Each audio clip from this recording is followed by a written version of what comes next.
If I was you and I was on a mission of attaining financial freedom, guess what? I would definitely avoid these four people. And that's what the guys who I'm going to discuss on this board. By the way, guess what? I don't know that you know this. Did you know that close to 75% of people's dreams are achieved based on two things? One, of you. I mean, you see, did you know even you are the problem to yourself? Two is the people whom you hang around. Who do you call your friends? Where do you hang around and all those kind of things? So in short, I'm saying these are four people that you should avoid. If I should avoid actually if you're on a mission of attaining the financial freedom. All right, let's get to the business. By the way, if you're watching me for the first time, this is Good Joseph. I talk about investment, money, and anything related to that. And if you're a returning subscriber, thank you very much. And don't forget, as usual, hit that like button. Make sure that you turn the notification bell. And if you haven't subscribed, go ahead and do so. All right, and leave me a comment on the comment section. The first person that you're supposed to avoid as much as you can is somebody who has what we call employment mentality or mindset, however you call it. Have you ever met somebody who, once they get a job, they are comfortable? First of all, even before we continue, what is a financial freedom? Financial freedom is reaching to a state where you don't have to worry about money. Yes, you think about money, but you don't worry about money. Those are two different things. As a human beings, I do believe as long as we live in this world, money gonna be a thing that gonna be crossing our mind in one way or the other. All right? Now, the point is this. When you're on a mission of achieving that, being in a state whereby you don't have to worry about money, you're in a situation whereby yes, you think about it, you can eat, you can drink, you don't have to engage yourself physically in terms of working and what have you. Now, that is what we call the financial freedom. And let me tell you one secret. That is not achieved by the comfort that is given by the employment. So once you get or hang around with people who have this employment mindset, all right, somebody whom you walk around has never told you, hey, do you invest? Oh, do you watch Good Joseph? Oh, by the way, have you ever thought about the bills? Have you ever thought of starting a business? No matter how risky it is, because let me tell you one thing, everything that we do in this world, it's risky. Even us living. By the way, I don't know whether you know this. The longer we live or those activities that we do each and every day, we try as much as we can to make sure that we survive to see tomorrow. So everything that we do is risky. Starting that business is risky. Getting kids is risky. Not getting kids is risky. You being born in existence is risky. You cannot assure me that tomorrow morning you'll be there. You cannot sign a check and bet your last dollar, even with your own life. So you see, everything actually engages risky. So if you hang around with somebody who talks about being employed, and once they get the job, they already switch to the comfort. They don't even jog their mind and what have you. By the way, have you ever asked yourself, there's this guy who, or these guys, once they get employed, they just remain comfortable.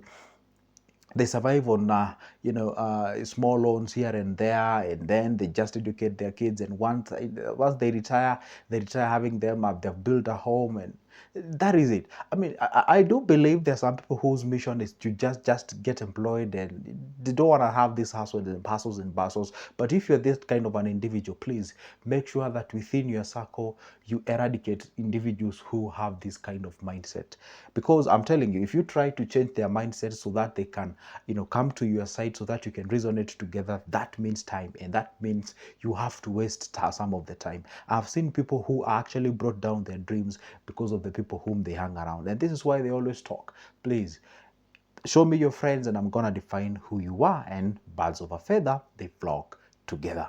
All right, so those guys who have an employment mindset, please keep them away. And I'm not saying employment is being bad. Please get that disclaimer. Employment, after all, it's the primary source of the income to most of the people. And everybody, in one way or the other, they worked for somebody. So there is nothing wrong you being employed, but just generating that comfort or having that comfort from the word go, that is where the problem is. We go to the next point. The next point is having these people who are called, what do we call them? There are people who we call them myopic. Have you ever met somebody who called myopic? Myopic are these people. Myopic, I know, is the name term or deduced from the term myopism. This is somebody who cannot literally see far.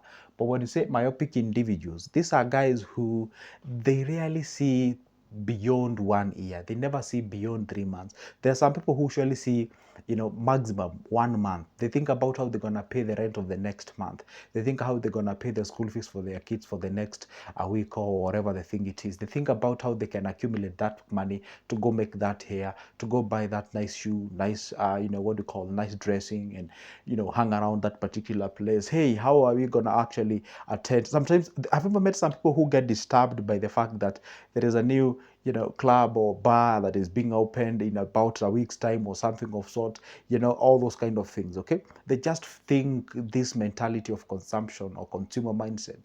When are they gonna hang around? When the weekend gonna reach, and when the English Premier League will actually be open, and all those kind of things. And I'm not saying it's bad to support and watch and do that kind of a thing. It is okay, but watch and do so with a mentality of, yes, I'm watching, amazing, I'm enjoying, but at the same time, I'm actually looking my future, or my future, beyond 1 year, beyond 2 years, beyond 3 years, and 5 and 10, and such kind of a thing. And by the way, you see, these kind of individuals, whom we call them the myopic individuals in terms of the finances, these are the guys, if you sell them the idea that if you throw your 5,000 somewhere in an investment with an average return of 13% per year, continuous in a period of 10 years, you have yourself $1 million. They always tell you, in Kenya we say stories are jamba, simply meant like, doesn't make any sense, and basically these are the individual who criticizes every move in terms of, for example, somebody comes here and tell you, hey, you know what, for example, if I tell you like, you know what, I used to paint, I used to hustle here and there. If I tell you my first video I uploaded here, I used my sister's phone, I didn't even have a smartphone to upload that. The moment I say that, you'll be like, what you guys say? And it's true and it's real. You started somewhere. Can you imagine whatever you're doing right now? Maybe you're running a restaurant. You started somewhere. I know somebody who right now has a big restaurant, and they started by selling to the guys who are doing the construction. He cooks from his home, and then he packs that food and takes around to people or those sites where people are doing the construction. Right now, as we speak, is the guy who owns one of the biggest hotels. Should I say restaurants, not hotels? Rather, there's a difference, and all those kind of things. So the point is this: you can actually start somewhere. Try to see, for example, right now, how about then you commit yourself? For example, at the beginning of this year, we had and we still have a challenge of saving 100,000 Kenyan shilling. Okay. Some of you or some people have never even seen that amount of money, and today if you give them that 100,000, has totally changed and transformed their life. And if you know one thing, if my life will be changed by 100,000, so embark on doing anything possible, provided it's legal and humanly possible, in achieving or towards achieving that particular amount of money, so that you actualize that what you want, and then you can actually achieve that financial freedom. But you know what? Some guys actually, they switch off in between. After 2 months, the guy is overboard. I mean, it's off the board, and all those kind of things. And you get what I'm saying? So you can start a journey. For example, we started a journey in that group of mine with a lot of people. Right now, some have actually dropped out. They're not there. Others, they're not even. You get what I'm saying? But the point is this.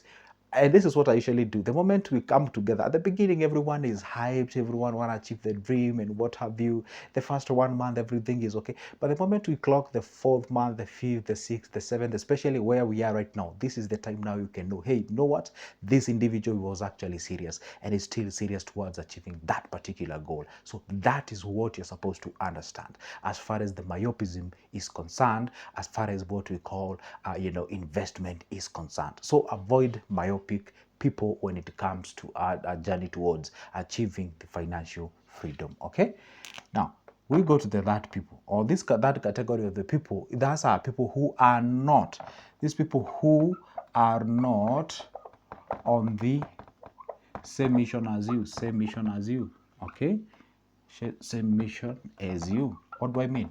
You see, it's always good to understand who you are relating with. What are their goals? Where are they heading? Where are they here? What are they doing? You see, for example, if you ask me, the guys whom I hang around with, I know what they want. I know where they are heading. I know almost everything that they are aiming in terms of the goal. I know I want to be here in 2 years' time. I want to be here in 1 year's time, in 5 years' time. This is what I want. I know them.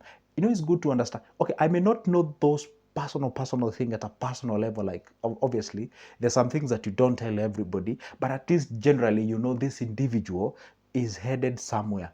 And once they tell you this is where I'm headed, then you ask yourself, is the actions and behaviors and what they do related to that, or are they just saying this is where I'm going, but they are not accompanying that with actions, and or do you understand what I'm talking about? Because if you do not understand where your friends are heading, you might actually follow them blindly, and the destination won't be necessarily the destination that you're aiming to get in that kind of lives. Okay, the point is this: avoid individuals whom you are not on the right direction or the same direction as you. If your target is the financial freedom, then you should actually align yourself with people whose aim and target is actually achieving of the financial freedom. Understand whom you're hanging around with. And that's why we say, by the way, I don't know whether you know this. Did you know that lions don't hunt with hyenas? They don't hunt with hyenas because they aren't on the same mission. They cannot just eat anything. They just get on their way. So that's why you align yourself of the people of your same caliber, so that at least whenever you are going towards that particular thing, you are getting the motivation, you're getting the zeal, you're getting that charge, so that you go achieve that what you're aiming to achieve. And that is what we say, please shake off those guys whom you're saying they aren't on the same mission as you, and align yourself with those guys who are on the same mission as you. And that way you're going to achieve that financial freedom that you are aiming out there. Okay, and the last individual, of course, that you need to aim, and I know this individual, you know them very well. Do you remember that? Avoid that spendy fella. Remember that spendy fella? Yeah, let me just put it on quote: spendy fella. Spend fella simply means this individual whose target, aim, and goal is to just spend that what they have. They don't even care about tomorrow. They don't even care about what they are doing. They just want to spend, enjoy themselves, and throw parties and what have you. Avoid these guys who have the consumer mindset. The moment they get the money, I love to give this example. We used to work with somebody somewhere, work in the sense that not really employment, but sort of a contractory things and what have you. And the moment we get paid, the individual would actually show that, you see, we used to be paid cash, like you given your envelope with your money and what have you. So the guy would actually get into any nearest mall or any shop and whatever, and the guy doesn't even have anything to buy. He's actually getting to that particular place to look what he can buy. There is a difference, because when you have the money, you want to buy something, so you simply go to a certain particular place, you want to buy something, but this fella is going there to see what he can buy. And that individual, that kind of an individual tells you that he or she has what we call the consumer mindset. And this is a fella whom we say they have this spendy kind of a mindset. And we have a lot of these fellas who actually, they get the money, they think about spending, and that's how they throw the parties and away. And by the time they realize, they have squandered everything, and they even go to the extra mile of actually borrowing to cater for their spendings and what have you. Please, guys, avoid that kind of an individual as much as you can, so that at least you don't get yourself into problems. Because if you then get yourself into this kind of individual, it can be messy, and one day you're gonna remember this video. Anyway, I ain't gonna say much about that. That's the last fella that you need to avoid as far as you are in ambition to achieve what you call the financial freedom. Don't forget, this is Good Joseph speaking, and if you would like to have a conversation with me in one way or the other, I always describe that my number is always on the description of this specific video. And I see some people in the comment section asking me, hey Joseph, share your number. The number is always on the description of this specific video, where it's written more just below, below the title of this video. Just click that more on that description. You're gonna get my email there or the number there. You can give me a call if you'd like us to have a discussion as far as the investments are concerned. And never forget this: let's try and make our pockets the better place, because that will actually transform our lives and become a better individuals as far as the society is concerned. This financial literacy, this financial understanding, financial skills, financial management, it was never served to us. It was never provided when we were in university, when we were in primary, when we were in secondary school, or whatever you guys you call it. It was never served to us. So let's try as much as we can. If we get an opportunity to learn it somewhere, let's just get into it and learn it. For now, it's a goodbye, and see you in the next one.